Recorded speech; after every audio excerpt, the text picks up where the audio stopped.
తెలంగాణ రాష్ట్రం వచ్చింది. తెలంగాణకు ముఖ్యమంత్రి అయిండు కానీ మన కొడంగల్కు నీళ్లు రానియలే. ఏ ప్రాజెక్టు పూర్తి చేయలే. పాలమూరు రంగారెడ్డి ఎత్తిపోతలు అట్లనే ఉండిపోయింది. కల్వకుర్తి అట్లే ఉండిపోయింది.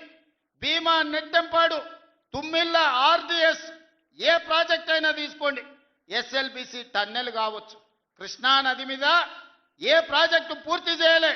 ఏ ఒక్క ఎకరాకు నీళ్ళు ఇవ్వలే.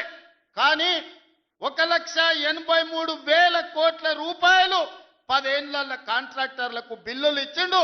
1,000 కోట్ల రూపాయలు వాళ్ళ కుటుంబం కమిషన్లు కొట్టింది.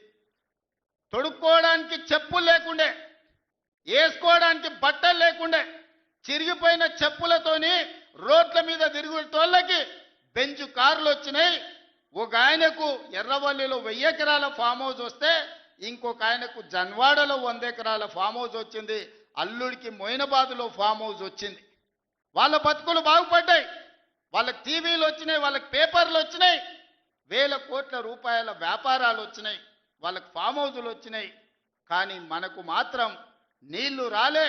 ఆనాడు కృష్ణానదిలో వరదలు వచ్చి అలంపూరు మునిగిపోతే అలంపూరు ప్రజల కోసం బంజారాయిల్స్లో నా ఇల్లమ్మి పేదోళ్ళకి ఇల్లు కట్టిస్తాను చంద్రశేఖరరావు చెప్పిండు. ఆయన ఇల్లు అమ్మలేదు కానీ 100 ఎకరాల ఫామ్ హౌజులు కట్టుకున్నాడు. ఆ నిర్లక్ష్యం నుంచి 10 ఏళ్ళు చూసినాం.